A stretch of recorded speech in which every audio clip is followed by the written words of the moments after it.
오늘 본문은요, 하나님께서 모세에게 당신의 이름을 말씀해 주시는 그런 장면입니다. 하나님이 모세에게 당신의 이름을 어떻게 소개하고 계시죠?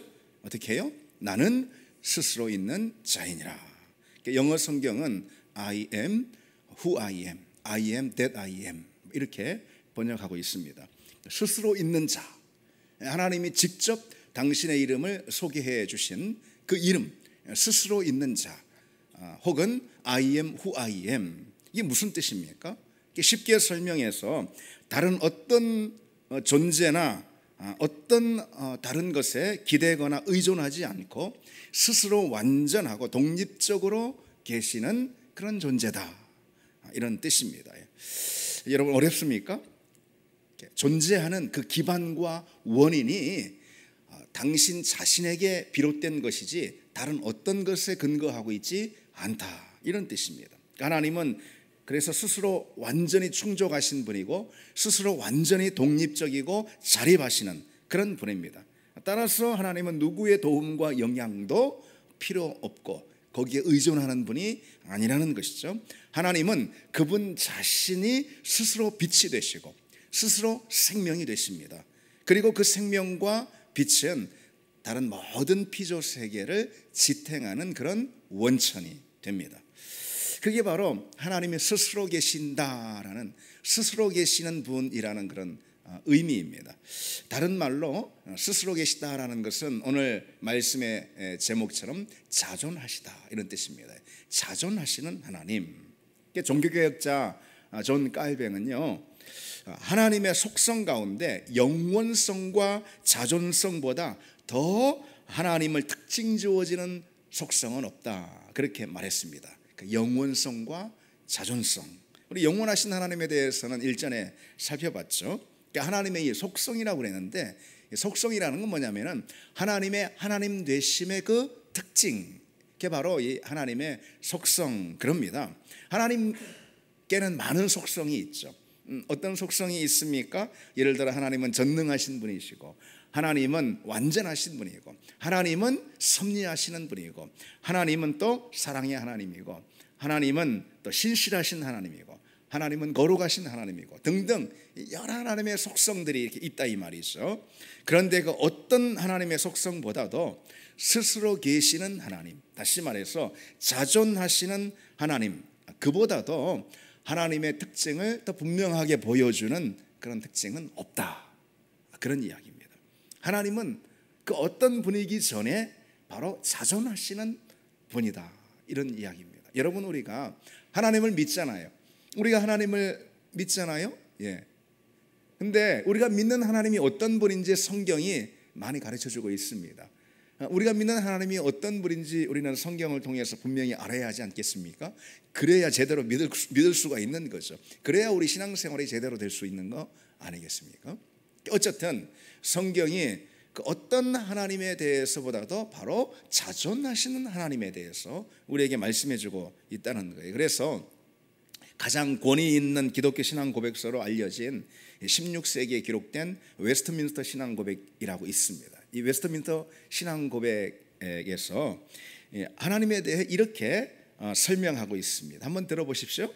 하나님은 모든 생명과 영광과 선과 복됨을 자신 안에 스스로 가지고 계시고 홀로 모든 면에서 충족하셔서 자신이 만드신 어떤 피조물을 필요로 하지도 않으시고 피조물에게서 그 어떤 영광을 취하시지도 않으신다. 하나님은 모든 존재의 유일한 근원이시고 만물은 하나님에게서 나오고 하나님으로 말미암고 하나님으로 돌아간다, 그렇게 기록하고 있습니다. 하나님이 어떤 분이신지 잘 소개하고 있는 대목인데요, 어떤 분이라는 거죠? 하나님은 모든 생명, 모든 선함, 모든 복됨, 모든 영광, 이것을 자신 안에 스스로 가지고 계신 그런 분이라는 거예요. 그리고 그렇기 때문에 모든 면에서 다 완전히 충족하신 그런 분이시기 때문에 다른 어떤 것을 빌려오실 필요가 없다라는 거예요. 다른 어떤 것을 필요로 하시지도 않고 다른 어떤 것에 의존하시는 그런 분도 아니라는 거죠. 오히려 다른 모든 만물이 하나님에게 의존되어 있고 하나님으로부터 방출되는 생명과 빛과 영광, 그 능력에 기대어 사는 거죠. 여러분, 우리가 이미 다 잘 아는 그런 내용입니다. 자, 그처럼 하나님은 스스로 계시는 하나님, 하나님께서 당신을 그렇게 소개하셨어요. 직접 소개하셨단 말이에요. 이건 참 중요한 대목이죠. 자존하시는 하나님, 이렇게요. 그러면은 그 자존하시는 하나님의 특징들이 있는데, 오늘은 이제 그 점에 대해서 몇 가지 좀 생각을 해보려고 합니다. 자존하시는 하나님의 특징, 첫 번째로 자존하시는 하나님은요, 그 어떤 결핍도 필요도 없으시다라는 거죠. 스스로 충만하고 충족하신 분이다, 이런 이야기입니다. 이게 바로 자존하시는 하나님의 특징입니다. 하나님은 하나님 당신으로, 당신 안에서 완전히 충족하신 그런 분입니다. 하나님은 자기 속에 생명을 가지고 계시기 때문에 그래요. 그러니까 여기서 이제 우리는 다릅니다. 우리는 우리의 생명이 하나님으로부터 빚지고 하나님께 기대어 있습니다. 모든 피조물이 다 그렇습니다. 그런데 하나님은 유일하게 생명을 자기 안에 가지고 계십니다. 요한복음 5장에 아버지께서 자기 속에 생명이 있음 같이, 자기 속에 생명이 있음 같이 아들에게 생명을 주어 그 속에 있게 하셨다 그랬습니다. 하나님 안에 생명이 있으니, 그러니 하나님께서 무로부터 만물을 창조하시는 거예요. 아무것도 없음으로부터 유를, 무엇인가 있음을 만드셨던 거예요. 어떻게? 하나님 그 안에 생명이, 풍성함이 있기 때문에 그런 거죠. 자, 그리고 하나님은 자존하시는 하나님이기 때문에 그 안에 영광을 가지고 계십니다. 자기 안에 영광을 가지고 계세요. 이사야 42장에 이렇게 하나님은 당신을 소개합니다. 나는 여호와이니 이는 내 이름이라. 나는 내 영광을 다른 자에게, 내 찬송을 우상에게 주지 아니하리라. 그렇게요. 하나님 외에 다른 것을 예비하는 것은 곧 우상 숭배다. 그 이유가 어디에 있는 것입니까? 하나님 안에만 오로지 영광이 있어요. 그래서 그 영광을 결코 다른 것에 내어주지 않으세요. 그래서 우리가 하나님께 마땅히 돌아가야 할 그 영광을 다른 무엇에, 심지어 자기 자신에게 돌리는 것, 이것은 곧 우상 숭배를 저지르는 죄라는 사실을 알 수가 있는 거죠. 그처럼 하나님은요, 자기 존재와 생명과 영광과 능력, 그 어떤 것도 외부의 원천으로부터 가져오시는 분이 아니라는 거예요. 자기 자신 안에 그것이 있습니다. 하나님은 본래 스스로 생명과 영광과 능력을 가지신 그런 분이에요. 그러니 그 어떤 결핍도, 그 어떤 필요도 없으신 분이라는 거예요. 이런 바울이 아덴에서 전도를 할 때 하나님에 대해서 이렇게 가르치는 대목이 있습니다. 무엇이 부족한 것처럼 사람의 손으로 섬김을 받으시는 것이 아니니 이는 만민에게 생명과 호흡과 만물을 친히 주시는 이심이라. 헬라 시대 이 당시에 이 신은 인간의 어떤 섬김을 받아야 해요. 기도나 예배나 경배나 이런 섬김을 받아야 신이 존재한다. 신은 그것을 마치 먹고 산다, 이렇게 믿어졌어요. 사실 모든 우상이 다 그런 것이죠.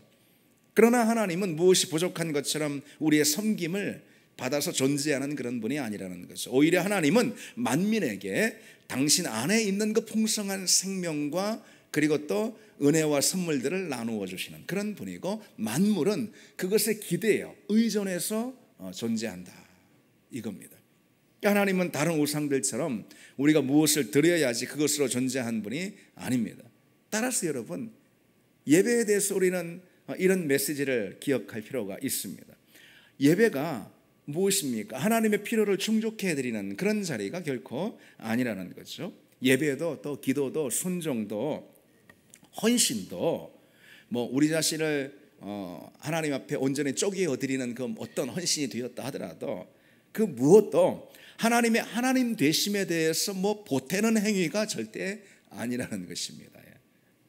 하나님은 사람의 손으로 섬김을 받으시는 그런 분이 아닙니다. 우리가 예배를 드리고 하나님을 섬기는 어떤 일을 한다면 그것은 하나님을 위한 것이 아니라 오히려 우리 자신을 위한 것입니다. 우리 자신을 위해서 하나님을 예배하는 것이죠. 우리가 하나님을 예배할 때 예배의 자리 가운데 방출이 되는, 흘러 넘치는 그 하나님의 생명을 덧입을 수 있기 때문에 더 풍성하게. 그래서 예배든 헌신이든 무엇이든 우리가 우리 자신을 위해서 드리는 것이지 하나님 되심에 뭔가 보태는 행위가 아니라는 것이죠. 하나님 앞에 드리는 헌금이나 예물도 여러분 똑같습니다. 내게 있는 소유, 그것을 하나님께 드렸다면 그 소유는 원래 누구의 것입니까? 원래 나의 것입니까? 원래 하나님의 것이죠. 나도 만드시고 모든 만물 천지를 만드신 분이 하나님이기 때문에 내게 무엇이 있다면 그것은 나의 소유가 아니고 원래 하나님의 것이죠. 그중 일부를 하나님께 드리는 행위가 헌금일 뿐입니다. 여러분 생각해 보십시오. 쉽게 이야기해서 아빠가 애들한테 피자를 사줬습니다. 근데 애들 둘이, 우리 집 애들 둘이 있잖아요. 서로 싸웁니다. 이거 내 거라고, 이 조각은 내 거라고, 네 거라고 하면서 서로 싸웁니다. 심지어는 아빠가 한쪽 좀 달라고 그래도 그냥 자기 것인 양 말이죠. 마지못해서 그냥 겨우 하나 줍니다. 그러니까 아빠 건데, 아빠가 사준 건데, 그런 행위와 다를 바가 없다는 거죠. 다윗은요, 하나님 앞에 예물을 드리면서 이렇게 바르게 고백하며 예물을 드립니다. 예물을 드리는 행위보다 더 중요한 것은 예물을 드릴 때 가지고 있는 신앙 고백, 이게 더 중요합니다. 어떻게 신앙 고백을 하죠? 모든 것이 주께로 말미암아 싸우니 우리가 주의 손에서 받은 것으로 주께 드렸을 뿐이니이다. 이렇게 해요. 헌금을 드리면서 다윗이 고백한 그런 고백입니다.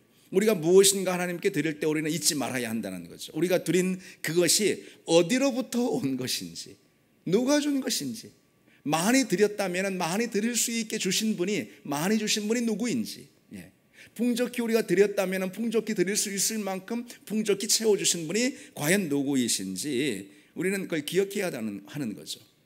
하나님께서 우리에게 주신 것 중 일부를 하나님께 우리가 드렸을 뿐이에요. 그렇게 드리는 행위가 곧 하나님을 주인으로 인정하는 고백이기 때문에 내게 있는 모든 것은 사실 다 하나님의 것인데 그에 대한 신앙 고백을 내게 있는 일부를 떼어 하나님께 드립니다.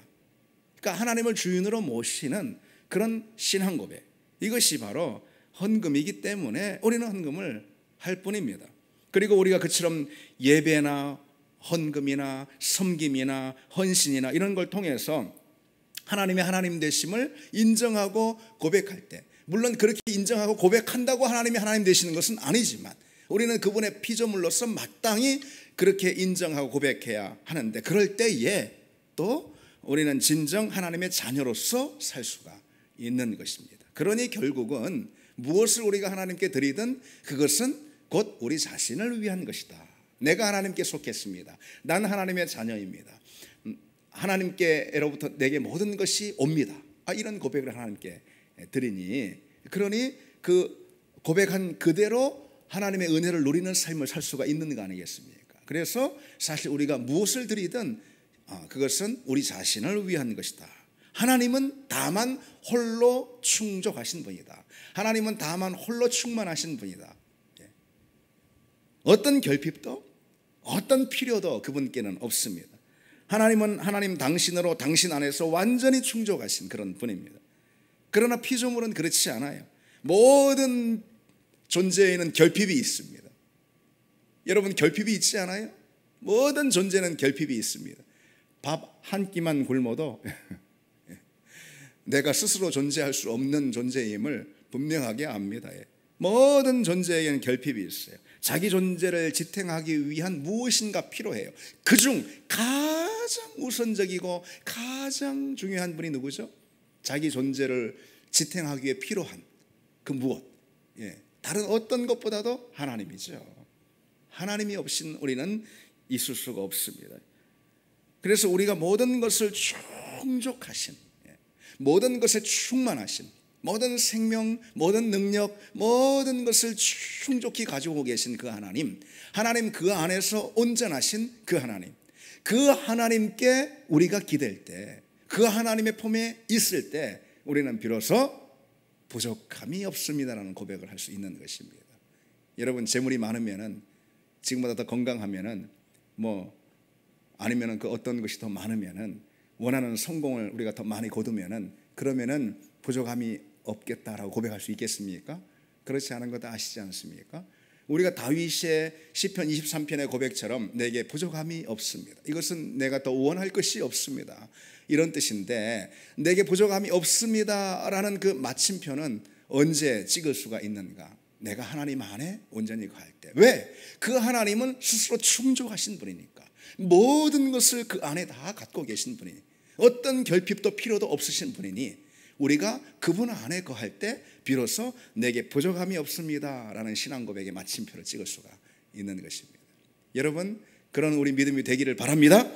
우리가 다른 어디서 무엇을 추구하고 무엇을 쫓아 살고 한다 하더라도 항상 우리는 더 결핍이 있고 더 부족한 것을 느낄 수밖에 없습니다. 우리가 하나님 안에 있을 때 비로소 우리는 온전함을 믿습니다. 두 번째로, 자, 스스로 계신 하나님, 다시 말해서 자존하시는 하나님은 어떤 분인가 우리가 이제 나누고 있는데, 자존하신 하나님은 어떤 분인가? 그분은 완전히 자립해서 존재하시는 분입니다. 완전히 자립해서 존재하시는 분. 다른 말로 이런 뜻입니다. 누가 하나님이라고 하니까 그분이 하나님이 되는 게 아니에요. 누가 신으로 떠받들어 주니까 그분이 신이 되는 게 아니에요. 누가 신으로 불러주니까 그분이 신이 되는 게 아니에요. 하나님은 그 어떤 원인이 없이 스스로 독립적으로 존재하시는 그런 분이라는 거예요. 하나님은 다른 누군가의 힘을 필요로 하지 않습니다. 스스로 존재하시고 스스로 뜻하시고 뜻하신 그것을 스스로 이루시는 분, 그게 바로 자존하시는 하나님입니다. 오늘 본문의 배경을 여러분 한번 떠올려 보십시오. 출애굽기 3장의 이 배경, 어떤 배경이죠? 하나님께서 이제 모세에게 나는 스스로 있는 자니라 이렇게 소개하신 그 배경이 어떤 배경입니까? 한마디로 말해서 출애굽의 배경이잖아요. 그렇죠? 그때 먼저 모세를 부른 거잖아요. 모세가 내가 내 백성에게 가면은 하나님이 보내실 것 아무도 믿지 않을 텐데 어떻게 합니까? 그냥 가라 그러니까 내가 누가 보내서 왔다고 그럽니까? 그러니까 내가 보내서 갔다네. 하나님 누구라고 그들이 물어보면 어떻게 합니까? 네. 나는 스스로 있는 자니라. 그렇게 나온 하나님의 이름이거든요. 예. 그런 배경 가운데, 다시 말해서 이 출애굽의 상황 가운데, 그런 배경 가운데 하나님이 당신의 이름을 모세에게 그리고 또 이스라엘 백성들에게 소개해 주시는 이런 대목입니다. 자, 그렇다면은 우리가 이 점을 생각해 볼 수 있는 거죠. 하나님은 출애굽의 모든 것을 스스로 계획하시는 분이다. 자존하시는 하나님, 따라서 그분은 완전히 스스로 자립해서 독립적으로 계시는 분이라 이런 뜻이에요. 그 누구의 도움에도 의존하지 않는 그런 분이에요. 출애굽의 상황이라면은 이 출애굽은 누가 다만 계획하시는 거예요? 하나님이. 누가 다만 준비하시고 이루시고 성취하실 거예요? 하나님이 다 하신다 이런 거예요. 모세 걱정할 것이 아무것도 없다 이 말입니다. 이스라엘 백성들이 염려하고 두려워할 것이 아무것도 없다 이 말입니다. 다만 하나님이 이 출애굽은 계획하시고 그리고 진행하시고 성취하실 것이, 누구도 의지하지 않습니다. 하나님이 스스로 정하시고 스스로 이 모든 사건을 이루실 것입니다. 자존하시는 하나님이기 때문에. 그러나 여러분, 하나님에 비해서 우리는 어떤 존재인가? 피조물인 우리는 의존적인 존재입니다. 의존적인 존재. 고린도전서 10장에 땅과 거기 충만한 것과 세계와 그 가운데 사는 자들은 다 여호와의 것이로다. 하나님께 속했다. 땅과 거기 충만한 모든 만물들 그리고 또 모든 인간은 다 하나님께 속했다 이거죠.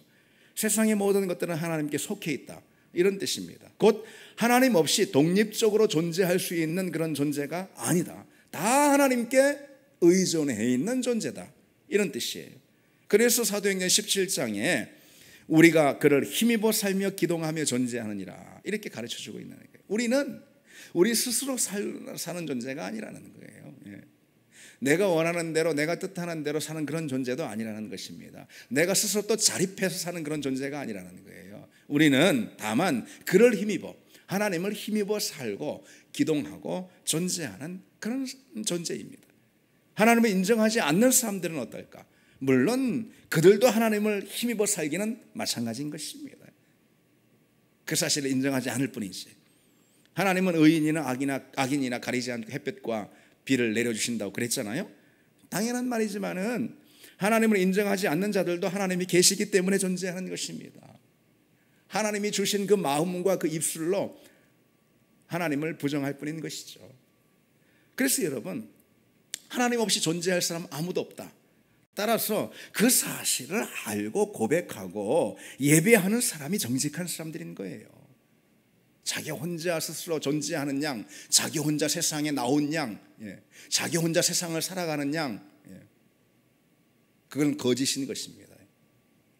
하나님께 내 삶이 철저히 의존되어 있음을 믿고 스스로 계시는 분은 하나님밖에 없음을 아는 거, 그렇게 고백하고 그 하나님을 예배하는 거, 그것이 정직한 사람이고 바른 사람입니다. 그리고 그것이야말로 진정한 인간됨입니다. 인간됨이 무엇입니까? 인간됨이 바로 그것입니다. 참으로 인간됨은 하나님을 인정하는 것, 그것으로부터 나옵니다. 우리는 의존적인 존재라는 거예요. 그걸 인정하는 것, 이것이 참된 인간됨이라는 그런 뜻입니다. 우리의 호흡이 하나님의 숨에 달려있다는 이 사실을 고백하는 것. 여러분, 하나님이 아담을 지으실 때에 그 생기를 불어넣으셔서 생명은 살아있는 사람이죠. 생기를 아담에게 불어넣으셔서 생명 곧 살아있는 사람으로 존재하게 만들어 주셨어요. 하나님이. 그렇죠? 그런데 그래서 아담은 철저히 하나님의 생명에 기대어 있는 존재인 거예요. 왜? 하나님이 숨을 불어넣으셔서 살아있는 생명으로 만들었기 때문에. 그런데 에덴에서 뱀이 아담을 어떻게 꼬입니까? 네가 하나님처럼 돼봐, 이거 아니겠습니까? 네가 하나님, 너도 하나님처럼 될 수 있어. 그게 무슨 뜻입니까? 너 하나님 없이 너 스스로 살 수 있어. 너 하나님과 독립해서 자립할 수 있는 존재야. 뭐 너 하나님께 이렇게 기대어 살아? 그런 것입니다. 하나님을 떠나봐, 독립적인 존재가 돼봐, 이런 겁니다.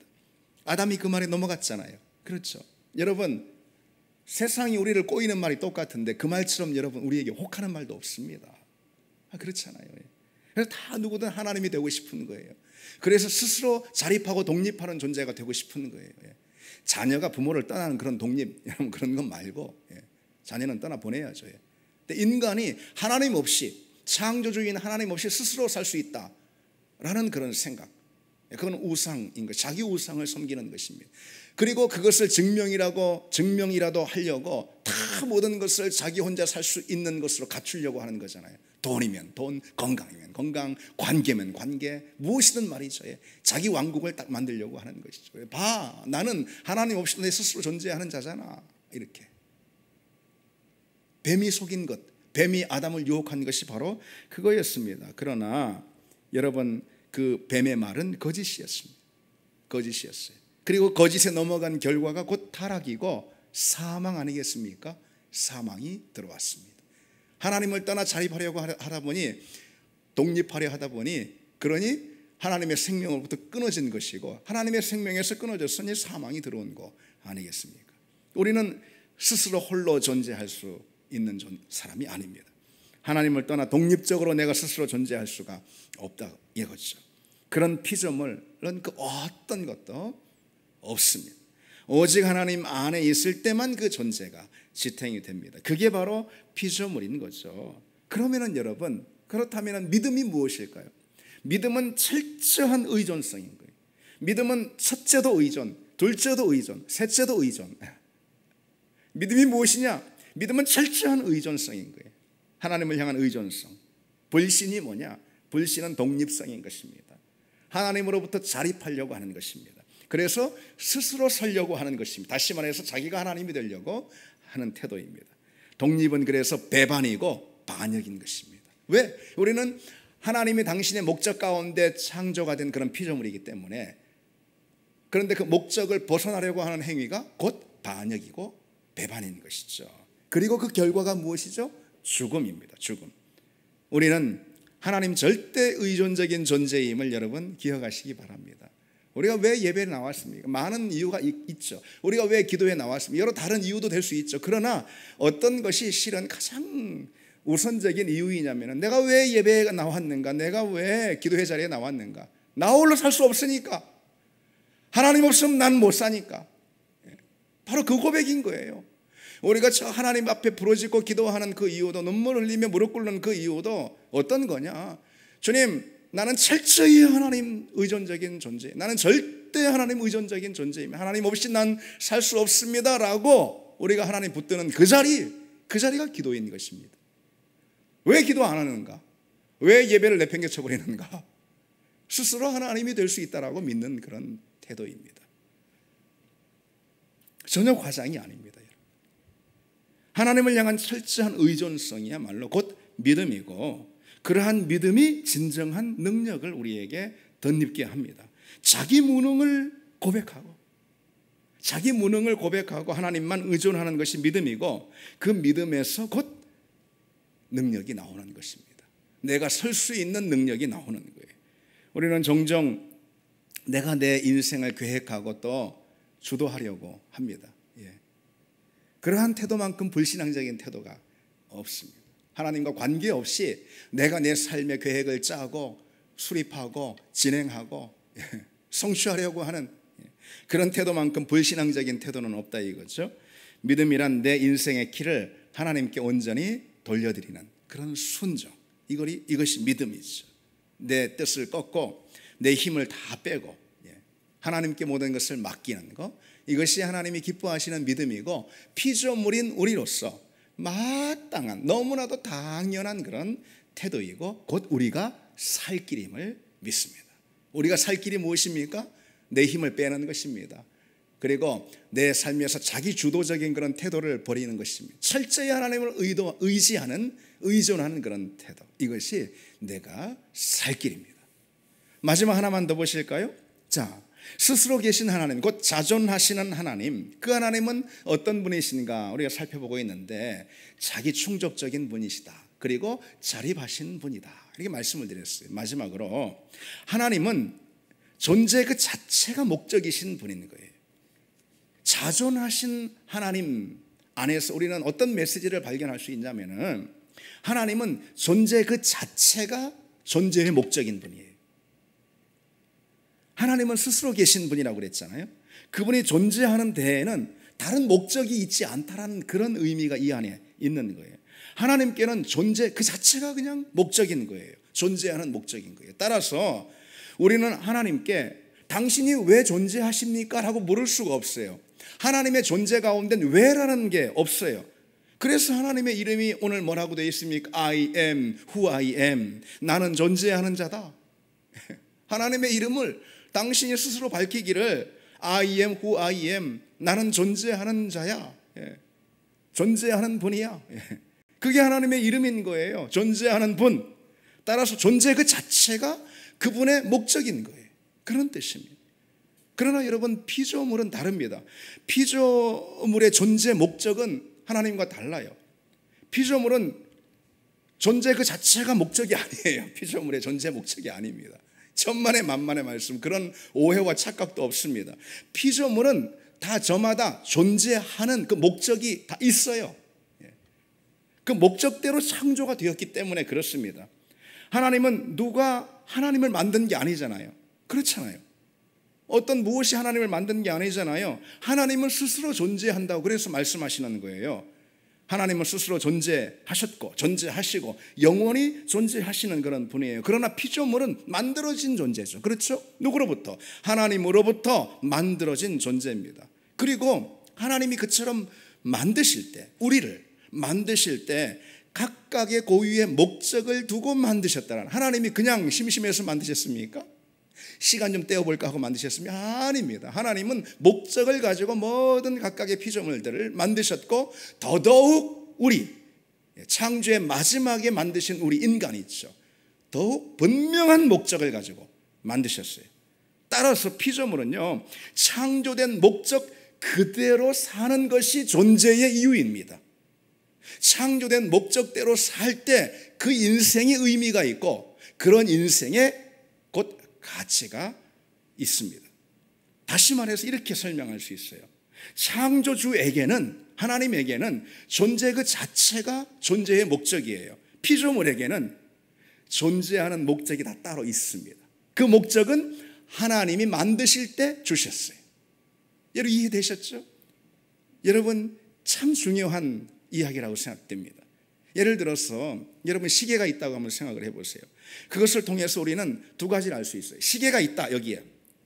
두 가지를 알 수 있어요. 하나, 시계를 만든 존재가 있다. 이 사실을 알 수가 있고, 두 번째, 뭘 할 수 있을까요? 왜 만들었어요? 그게 있는 거예요. 왜?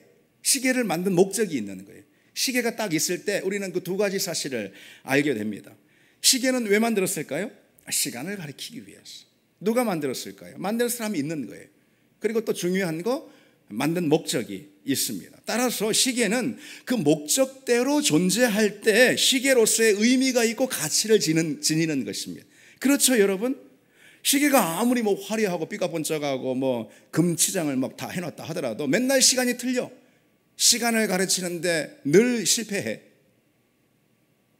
그건 시계를 만든 존재의 목적에서 벗어나는 거 아니겠습니까? 따라서 시계로서 존재할 가치가 없는 거라는 거예요. 그렇죠, 여러분? 존재 목적에 실패했기 때문에 그런 것입니다. 누가 그런 시계를 뭐하러 만들었겠습니까? 시계가 그렇게 됐다면 그런 시계를 뭐하러 유지하겠습니까? 인생도 마찬가지네. 인생이 아무리 잘나고 아무리 뭐 저 나름대로 행복하고 저 나름대로 만족하고 저 나름대로 성공한다 하더라도 그 인생이 만들어진 목적에서 벗어나면은 그 인생의 가치와 의미가 없다, 이런 뜻입니다. 아무리 대단해 보이고 아무리 멋져 보이고 그렇다 하더라도요. 그렇다면 여러분, 그렇다면 중요한 질문이 있죠. 모든 피조물을 하나님이 만드셨는데 만드신 목적이 무엇일까요? 무엇입니까? 하나님께 영광을 올려드리는 것. 아멘이죠, 여러분? 하나님을 찬양하고 하나님을 경배하는 삶입니다. 하나님의 이름을 높여드리는 것이죠. 각자에게 주신 그런 부르심, 사명을 따라서 하나님을 높이고 하나님을 경배하고 하나님을 무한히 즐거워하는 것. 다른 어떤 것이 아닌 하나님 그분을 즐거워하는 것, 하나님 그분을 찬양하고 경배하며 노래하는 것, 꼭 입술로만이 아니고 그 삶 전체를 가지고 하나님을 즐거워하고 기뻐하는 그런 삶, 이것이 하나님이 모든 피조물, 곧 그 무엇보다 우리를 만드신 목적입니다. 그게 창조하신 하나님의 목적이에요. 우리가 그 목적 안에 있을 때 우리 삶은 비로소 의미 있는 그런 삶이 되는 것이요, 가치 있는 삶으로 인정을 받게 됩니다. 사람들의 인정을 받으면 뭐 하겠습니까? 똑같은 피조물들인데. 하나님께는 인정받지 못하고 심지어 저주를 받고 심판을 받는 인생이 사람들한테 부러움 좀 삼 뭐 하겠어요? 그게 그렇잖아요. 세상 사람들이 온통 인생을 거기에 허비하고 마음을 거기 쏟고 사는 거 아니겠습니까? 우리는 우리를 만드신 하나님을 볼 수 있어야 합니다. 우리를 만드신 그 하나님이 나를 무엇을 목적으로 만드셨는지, 내가 그 목적 가운데 지금 있는지, 내 삶이 비록 지금 고단하고 지금 피곤하고 어렵다 하더라도, 지금 내 삶이 어떤 어려움과 광야 가운데 놓여 있다 하더라도, 내 삶이 지금 심지어 내 자신이 볼 때도 좀 불평스러운 삶이라 하더라도 날 만드셔서 날 여기 있게 하신 그 하나님의 목적 가운데 내가 있다면 여러분, 그 인생이 의미 있고 가치 있는 인생임을 믿습니다. 어떤 인생이 되어야 하겠습니까, 여러분? 여러분, 우리가 기억해야지 됩니다. 하나님은 우리 각자에게 넌 이렇게 살아라 하고선 이 땅에 보내주시는 것입니다. 하나님 우리 머리털까지 세시는 분이라고 그랬잖아요.